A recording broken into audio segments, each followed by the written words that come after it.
Hey everyone, we are here with the 2017 Chevy Sonic. We've got a rad fan that is running long after the car has been turned off.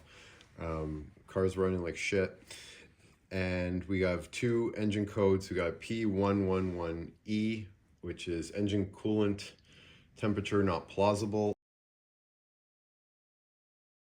and P0119, which is a engine coolant temperature erratic. We are going to change the coolant temp sensor on the block. The one for the radiator was done a while ago and it has its own unique trouble code. So we're going to go do this one here. We got an original part, cost under 40 bucks, so there's no point sending this for any additional diagnostic based on the cost and the effort required to replace it. We are going to start by removing this hose. We're going to disconnect this at the top here.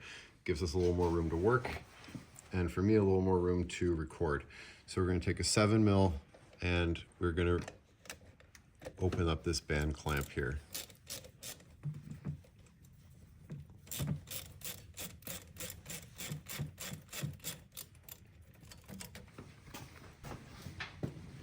If you have to, you can do a little bit of light prying as well.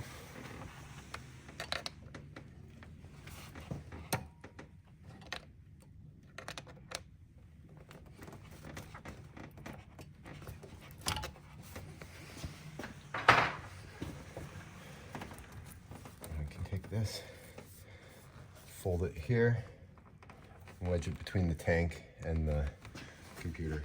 So if we come in here,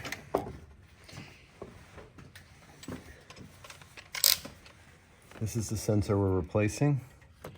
There is a lock for the connector on the outside. Just push down and up. There it is. Let's keep that out of the way for now.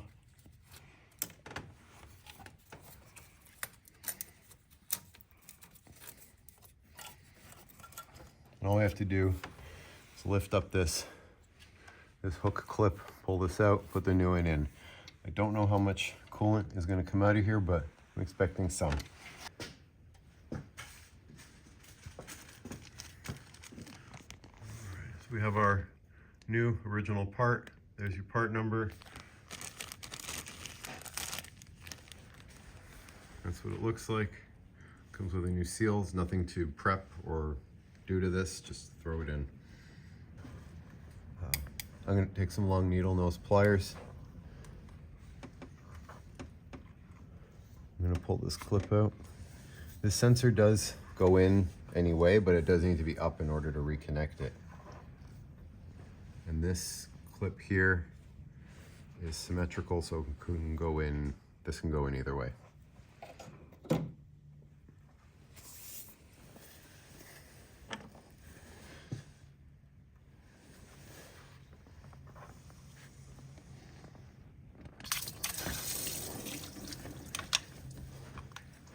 Okay, well, it looks like it's done leaking. This coolant is hot, by the way, so be careful. These are the same. Let's put this in.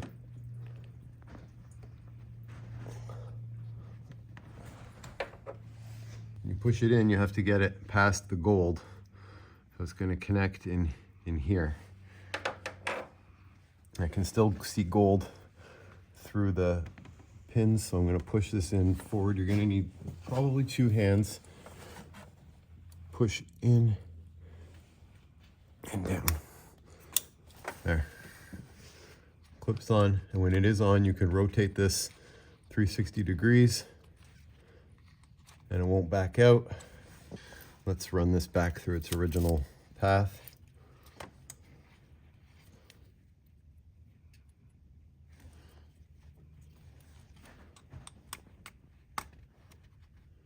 Okay, that's on.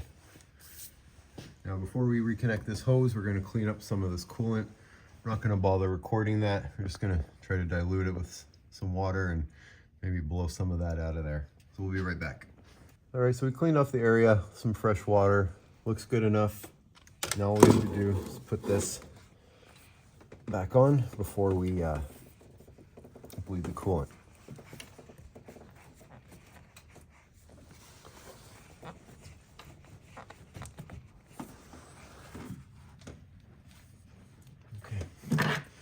that's on.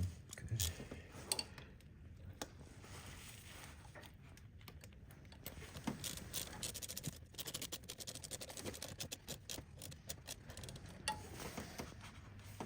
Okay, that's on snug. So now we are going to take some Dex-Cool. We're going to put it in here, and we're going to get the car nice and hot until the fans come on and the thermostat opens up. And then we're going to do that a second time, and then top off the coolant if we need to, and then we're done. So we've run the car now for a good while, a little over 20 minutes.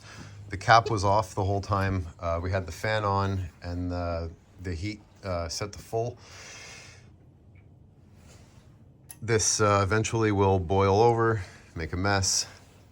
When the fan kicks on, we wait until it stopped, and then waited for it to do another cycle where the fan comes on, fully turns off. And now we've topped up the coolant to its max level. The whole time that was happening, we had no issues with engine lights. I had cleared the code prior, and it seems like it's running a lot better, and the code is off, so we're gonna call that a win. I'll post a long-term update in the comments, but for now it looks like that guy there was the culprit. Thanks for watching. Please like, share, and subscribe.